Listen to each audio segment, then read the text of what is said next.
నమస్తే Kapil chits జేహో success మంత్ర కార్యక్రమానికి స్వాగతం. ఈరోజు మన టాపిక్ లీడర్, నాయకుడు, నాయకత్వ లక్షణాలు. నిజంగా ఒక నాయకుడికి ఉండాల్సిన లక్షణాలు ఏమిటి? ఒక నలుగురి మీద అధికారం చలాయిస్తేనో 10 మంది మీద అజమాయిషీ చేస్తేనో లీడర్ అయిపోతాడా, నాయకుడు అయిపోతాడా? కాదు.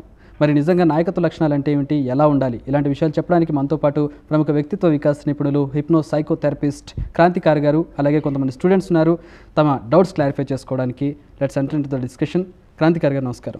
అలాగే మీ అందరూ కూడా స్వాగతం చర్చకి. ముందుగా చెప్పండి, లీడర్కి ఉండాల్సిన లక్షణాలు ఏంటి? లీడర్ అనే దాంట్లో లీడ్ అనే పదం తీసుకుందాం. Who lead the group is a leader, who follows the leader is a cadre. గ్రూప్ని లీడ్ చేసేవాడు నాయకుడు, నాయకుడు వెనకాల జై నేత అనేవాడు cadre. You wanted to be leader are a cadre? Leader. So దాంట్లో చూడండి, LEAD లీడ్లో లిజనింగ్, ఎంపతి, యాటిట్యూడ్, డైరెక్షన్. అంటే నాయకుడు అనేవాడు ఫస్ట్ కార్యకర్తలు కావచ్చు. ఫర్ ఎగ్జాంపుల్ కస్టమర్స్ ఉన్నాడు, సేల్స్ మేనేజర్ నాయకుడు అనుకున్నప్పుడు కస్టమర్ చెప్పేది వినాలి. అమ్మ నాయకురాలు అనుకున్నప్పుడు పిల్లలు చెప్పేది వినాలి. నాన్న నాయకుడు అనుకున్నప్పుడు భార్య పిల్లలు చెప్పేది వినాలి. లిజనింగ్. అంతేగాని చెప్పుకుంటూ పోకూడదు. ఎంపతి. సింపతి అంటే సానుభూతి, ఎంపతి అంటే సహానుభూతి. అంటే మీకు వచ్చిన కష్టాన్ని లీడర్ తన కష్టంగా భావించి స్పందించగలగడాన్ని ఎంపతి అంటారు. యాటిట్యూడ్ అంటే పాజిటివ్ యాటిట్యూడ్ ఉండాలి, సరైన పద్ధతి దృక్పథం నాయకుడికి ఉండాలి. డైరెక్షన్. ఫైనల్గా ఏ డైరెక్షన్లో వెళ్ళాలనుకుంటున్నాడో ఆ డైరెక్షన్లోనే లీడ్ చేస్తాడు. గ్రూప్ను చొచ్చుకుని పోవడం అనేది లీడర్కి ఉంటుంది. జై నేత అని లీడర్ వెనకాలగానే ఫాలో అవుతే కార్యకర్త పోతాడు. ప్రపంచంలో ఎవరు కూడా కార్యకర్తగా ఉండాలనుకోడు. లీడర్ అంటే రాజకీయ నాయకుడు కానీ కాదు. సాఫ్ట్వేర్ ఇంజనీర్లో 10 మందిని లీడ్ చేస్తే సాఫ్ట్వేర్ ఇంజనీర్లో వాడు లీడరే. కాబట్టి లీడర్ ఎలా ఉండాలి? ఫర్ ఎగ్జాంపుల్ లీడర్షిప్లో చాణక్య లీడర్షిప్ అని, కృష్ణ లీడర్షిప్ అని, భీష్మ లీడర్షిప్ అని, వినాయక లీడర్షిప్ అని రకరకాల లీడర్షిప్లు ఉన్నాయి. ఇప్పుడు బేసిక్గా మనం వినాయకుడు అనేదిలోనే విక్టరీ ఉంది కాబట్టి, నాయకుడు అంటే కూడా లీడర్ కాబట్టి, వినాయకుడికి ఉన్న లక్షణాలు బట్టి లీడర్షిప్ క్వాలిటీస్ ఏంటో బ్రీఫ్గా చూద్దాం. 1, నోరు చిన్నది ఉంటుంది, చెవులు చాలా పెద్దవి ఉంటాయి. అంటే చెవులు పెద్దవి అంటే లిజన్ మోర్, టాక్ లెస్ అని. నాయకుడు సందర్భం వస్తే తప్పించి అనవసరంగా వాక్కుంటూ పోడు, కానీ అందరి విషయాలు వినాలి విత్ ఎంపాథికల్లీ. అండ్ ఆల్సో చిన్ని కళ్ళు ఉంటాయి. చిన్ని కళ్ళు అంటే సూక్ష్మగ్రహణ శక్తి. నాయకుడు చెప్తేనే కాదు, చెప్పకుండా కూడా గ్రహించగలగాలి. అండ్ ఆల్సో పెద్ద తల అంటే సూపర్ కంప్యూటర్, టెగాబైట్ టీబీలో రకరకాల పవర్ఫుల్ కంప్యూటర్లు ఎంతో అంత మెమరీ పవర్. రెండోది, ఒక చేతిలో పన్నీరు బాటిల్ ఉంటుంది, అంటే ఎప్రిషియేషన్. శివస్థుతి అంటే శివుని పొగుడు, విష్ణుస్థుతి అంటే విష్ణు పొగుడు. ఎప్రిషియేషన్. ఎవరైనా మంచి పని చేసినప్పుడు ఈ డిడ్ గుడ్ జాబ్, అభినందన కావాలి, అభినంద కాదు. అది పన్నీర్ జల్లు. అంటే రెండో పక్కన లడ్డూలు are వండ్రాలు or anything sweets.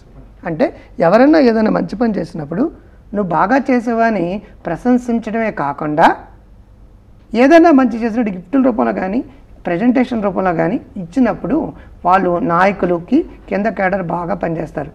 Are అమ్మ పిల్లలు బాగా పెంచగలుగుతుంది, అద్భుతంగా చేయగలుగుతుంది. అండ్ ఆల్సో పెద్ద పొట్ట, జీర్ణం వాతాపి జీర్ణం అని. నాయకుడు అన్నవాడికి విమర్శలు తప్పవు. క్రిటిసైజ్. చూడండి, క్రిటిసైజ్ ఎంత పెద్దగా ఉందో. ఎంత గొప్ప నాయకుడైతే అన్ని విమర్శలు వస్తాయి.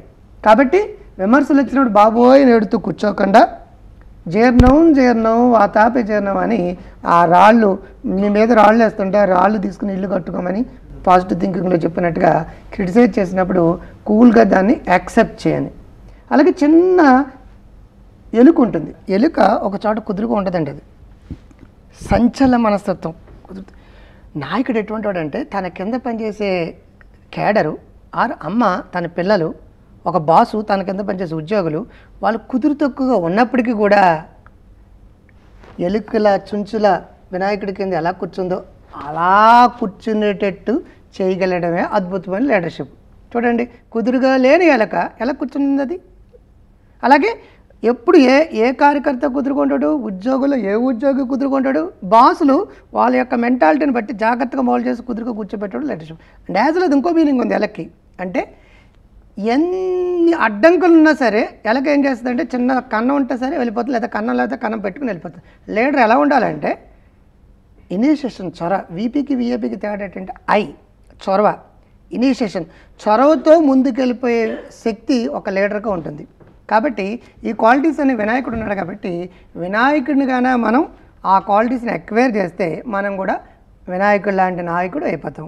సో కేడర్ బదులు లీడర్గా మారిపోతాం. ఇప్పుడు లీడర్గా ఎదగాలనుకునే వాళ్ళు చాలామంది అనుకుంటారు, కానీ వాళ్ళ లీడర్ లక్షణాలు ఉన్నాయో లేదో వారికి తెలియదు. అవి ఎప్పుడు గుర్తించాలి, ఎలా గుర్తించాలి? అంటే ఒక విషయం అండి, మనం చేసే పనుల ద్వారా లీడర్షిప్ ఉందో లేదో తెలిసిపోతుంది. నలుగురితో కలవకుండా ఒంటరిగా ఉంటున్నాడంటే లీడర్ అనేవాడు నలుగురితో కలవాలి, కానీ ఒంటరిగా ఉండడం కుదరదు. పర్పస్ఫుల్ ఇంట్రావర్ట్ వేరు. పర్పస్ఫుల్ ఇంట్రావర్ట్ అంటే బయట పనిచేసేటప్పుడు ఎక్స్ట్రావర్ట్గా ఉంటాడు, చదువుకునేటప్పుడు రీసెర్చ్ చేసేటప్పుడు ఎవరితో మాట్లాడకుండా కూర్చుంటాడు. అండ్ యాజ్ వెల్ యాజ్ ఆ మాట తీరు, మాట మంత్రం అంటారు, సంభాషణ చాతుర్యం చాలా ఇంపార్టెంట్, డెసిషన్ మేకింగ్ పవర్ చాలా ఇంపార్టెంట్. గోల్ సెట్ చేయడం, తన గోల్ అచీవ్ చేయడమే కాకుండా వినాయకుడికి 2 ప్రధానమైన బలగాలు ఉంటాయి, సిద్ధి, బుద్ధి, టీమ్ బిల్డింగ్. Battalion 1, battalion 2. ఈ బెటాలియన్ ప్రాపర్గా మెయింటైన్ చేయాలి. టీమ్ బిల్డింగ్, 2 టీములు మేనేజ్ చేయకపోతే ఎనీ ఎండి వేస్ట్, ఆర్ ఈ పిల్లల్ని బాగా మేనేజ్ చేయకపోతే అమ్మ వేస్ట్, నాన్ వేస్ట్. కాబట్టి ఈ బలగాలు మేనేజ్ చేయకుండా తనొక్కడే శక్తి, తనొక్కడే కార్యకర్త అయినప్పుడు వాడు లీడర్ కాదు.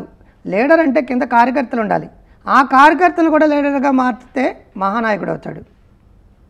సో ఈ క్వాలిటీస్ని ఎక్వైర్ చేయడం డెసిషన్ మేకింగ్లో కావచ్చు, కమ్యూనికేషన్ స్కిల్స్లో కావచ్చు, గోల్ సెట్టింగ్లో కావచ్చు, ఆర్ ఇంటర్పర్సనల్ రిలేషన్స్లో కావచ్చు, ఇవన్నీ పర్ఫెక్ట్గా ఒక వ్యక్తికి ఉంటే ఆ వ్యక్తి లీడర్ అవుతాడు, లేకపోతే జస్ట్ మేనేజర్ అవుతాడు.